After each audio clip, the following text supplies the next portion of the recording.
Subscribe to our channel by clicking the subscribe button. Click the bell button and enjoy the latest uploads from our channel. Hi guys, मैं उस्मान। आप देख रहे हैं Usman official tips. उम्मीद करता हूं कि आप सब खैरियत से होंगे। गाइस, काले होठों को गुलाबी बनाने का कुदरती नुस्खा।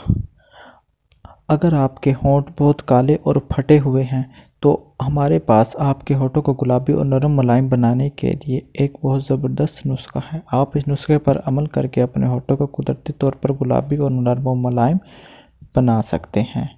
सो गाइस, वीडियो शुरू करते हैं। पहले नंबर पर जो अज्जा हैं, 1 चाय का चम्मच शहद, दूसरे नंबर पर 3 छोटे चाय के चम्मच ब्राउन शक्कर और थर्ड नंबर पर आधे चाय का चम्मच लीमू का रस। ये 3 अज्जा गाइस आपने लेनी है, जो कि खालिस होना पहली शर्त है। और इसका जो बनाने का तरीका है वो ये है, किसी चीज़ में 1 चाय का चम्मच शहद डाल लें और इसमें 3 छोटे चाय के चम्मच ब्राउन शक्कर डालकर मिक्स कर लें। इस मिक्सचर को हल्का गर्म कर लें। इस मिक्सचर को इतना मिक्स करें कि ये आपस में यकजान अच्छी तरह मिल जाएं। अगर आपको लगे कि शहद और डालने की ज़रूरत है तो आप इससे और भी डाल सकते हैं। जब आपको लगे कि मिक्सचर गाढ़ा हो गया है तो इसमें लीमू का रस मिला लें।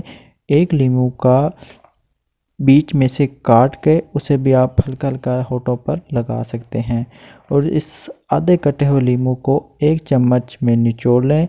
इस तरह आपको आधा चाय का चम्मच में रस मिल जाएगा। सो गाइस, ये आपने मिक्सचर जिस टाइम बन जाए तो आप इसको अपने होठों पर लगाएं और 10 से 15 मिनट तक लगा रहने दें। यानी लगाने के बाद आप कुछ चीज़ ना खाएं और ना ही पिएं।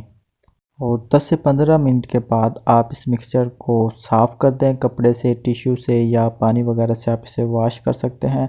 तो इंशाल्लाह इसके लगाने से आपको पहले दिन में ही बेहतरी नज़र आएगी। आपके होंठ पहले ज़्यादा नरम और मुलायम और गुलाबी नज़र आएंगे।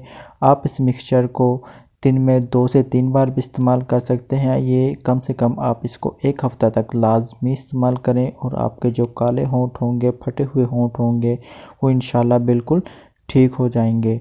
सो गाइस, ये हमारी वीडियो थी। अगर आपको पसंद आई हो तो लाइक करना ना भूलें। कमेंट सेक्शन में आप हमें सवाल जवाब के लिए कमेंट कर सकते हैं। अपने दोस्तों के साथ शेयर करें और हमारा चैनल ज़रूर सब्सक्राइब करें।